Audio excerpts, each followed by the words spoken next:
And now, it's time for DJ Raqi's Secret Files. I had a relationship with a married woman. Itago nyo na lang ako sa pangalang Rafi. And this is my secret file. This is a story about a relationship I had with a married woman. 24 years old ako and 21 years old naman siya. Nagkakilala kami sa gym. At first time ko pa lang na makita ang mukha niya, aminado ako na attracted ako agad sa kanya. She is soft-spoken, beautiful, and sweet. I never thought na mangyayari ang lahat. Inalam ko kaagad yung number niya and we texted every night, exchanging sweet and kinky messages. Noong una, hindi ko alam na may asawa at anak siya hanggang sa na-develop na ang feelings namin nang hindi namin napapansin. Then, inamin niya sa akin, nakasal siya at may anak sila. Nung nalaman ko yun, naguluhan ako. Pero nanguna pa rin ang damdamin ko na ipagpatuloy ang nararamdaman ko para sa kanya. Alam ko masama ang ginagawa ko pero hindi ko na napigilan. After umalis ng asawa niya papuntang abroad, nagpunta siya sa bahay at may nangyari sa amin. Hindi ko sinayang ang pagkakataon at ipinadama ko sa kanya ang gabi ng kanyang buhay. Ngunit hindi doon natapos ang lahat.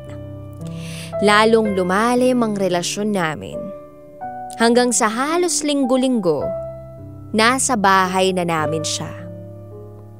Hanggang naging kada 3 araw at naging araw-araw, nasa bahay na namin siya natutulog.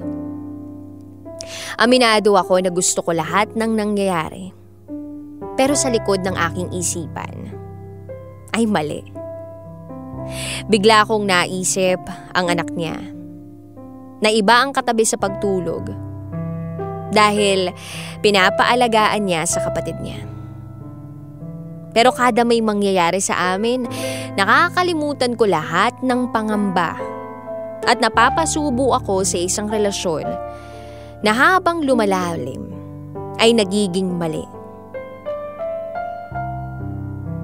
Hanggang sa nabuntis ko siya. Parehas kaming gulong-gulo. At siguro dahil na rin sa stress, ay nalaglag ang batang dinadala niya. Siguro pinarusahan kami dahil sa pagkakamaling nagawa namin. Kaya naman napagdesisyonan naming tapusin na ang lahat. Ngayon ay hindi na kami nag-uusap. Pero nabalitaan ko na hiwalay na sila ng asawa niya at may iba na siyang kinakasama. Alam ko na tanga at ang sama kong tao. Kaya gusto kong humingi ng sorry kay D at sa lahat ng naramay or nadamay sa kawalang hiyaan ko. We are now total strangers. Siguro dahil may karelasyon na siya at itinatago niya yung nakaraan namin kasi ayaw niyang kumalat na nagloko siya sa asawa niya. Kaya hindi niya na rin siguro ako kinakausap. Muli, ako si Rafi. And this is my secret file. Always your number one SM radio station. Love Radio.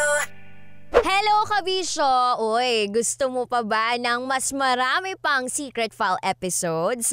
Ang gagawin mo lang, mag-subscribe ka na sa aming YouTube channel. It's Love Radio Manila. At pindutin mo na or i-click mo na ang notification bell para updated ka na sa aming mga latest video. Raqi Terra po, mula sa 90.7 Love Radio. Mwah!